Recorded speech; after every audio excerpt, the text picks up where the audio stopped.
Je suis là depuis plus longtemps que la mémoire des humains. Je suis né avant leur route, avant leur maison de pierre, avant même leurs disputes et leurs promesses. Je regarde les saisons se répéter et les vies humaines passer comme des oiseaux de passage. Certaines histoires s'effacent vite, d'autres restent gravées profondément, comme une cicatrice que le temps ne recouvre jamais totalement. Lui s'appelait Marc. La première fois qu'il est venu sous mes branches, il n'était pas seul. Elle marchait à côté de lui, une femme aux cheveux courts et au rire clair. Elle parlait beaucoup, lui moins. Elle touchait mes feuilles comme si elle voulait me dire bonjour. Ils étaient jeunes, pas des enfants, mais pas encore fatigués par la vie.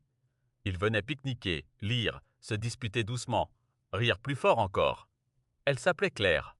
Je me souviens du jour où elle a posé sa tête sur l'épaule de Marc et a murmuré « Si un jour je disparais, tu viendras me parler ici. Promis ?» Marc a ri. « Arrête, tu dis n'importe quoi. » Elle a insisté. « Promis ?» Il a soupiré amusé. « Promis. » Les humains ne savent pas toujours quand une phrase devient importante. Ils parlent, ils rient, ils promettent, sans imaginer que certains mots vont les suivre toute leur vie. Les années ont passé, ils sont revenus souvent, parfois heureux, parfois silencieux.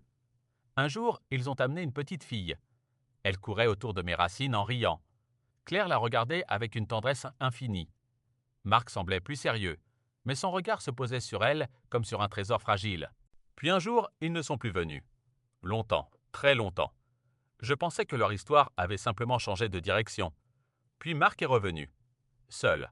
Je l'ai reconnu immédiatement, mais il était différent. Ses épaules étaient lourdes, ses pas lents, ses yeux vides. Il s'est assis contre mon tronc et il a parlé. Pas à lui-même. Pas vraiment à moi, à elle. Salut Claire.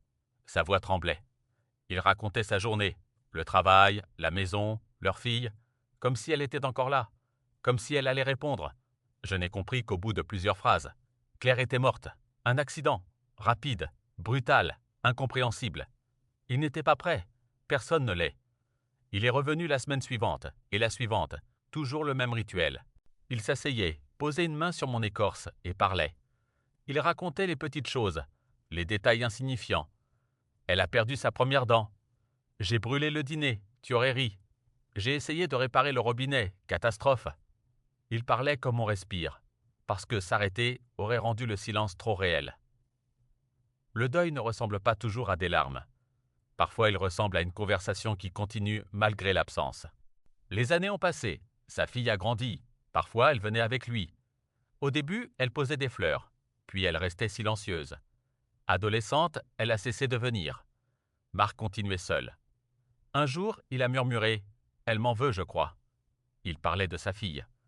Elle dit que je vis dans le passé, que je devrais arrêter de venir ici. Il a soupiré. Mais si j'arrête, j'ai peur qu'elle disparaisse vraiment. Les humains pensent que parler aux morts les empêche de partir. En réalité, cela aide surtout les vivants à rester debout. Un hiver, Marc n'est pas venu. Pendant des semaines. La neige a recouvert mes racines. Le silence était différent. Puis il est revenu, avec une canne, plus lent, plus fragile. Il a posé un petit objet au pied de mon tronc.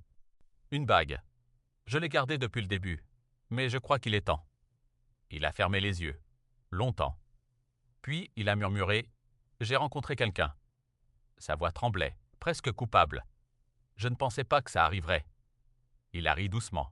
Tu aurais dit que j'étais idiot d'attendre autant. Il s'est tu. J'ai peur de te trahir. Le vent a traversé mes branches.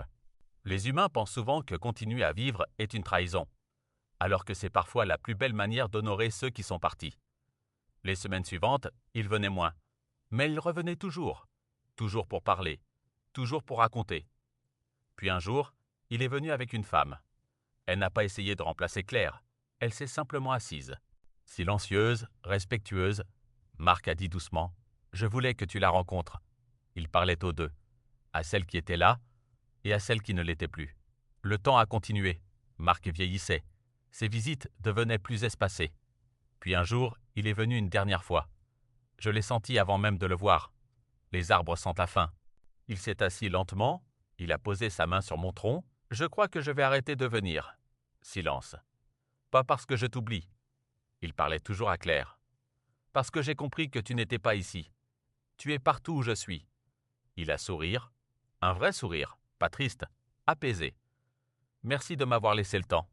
Il s'est levé, il a touché mon écorce une dernière fois et il est parti. Je ne l'ai jamais revu. Mais parfois sa fille vient. Elle s'assoit au même endroit. Elle ferme les yeux et je crois qu'elle entend encore les conversations que le vent n'a jamais emportées. Hier, j'ai gardé ce souvenir dans mes racines. Aujourd'hui, je te l'ai confié. Et demain, si tu reviens t'asseoir près de moi, je te raconterai encore ces histoires que les humains murmurent pour ne pas disparaître.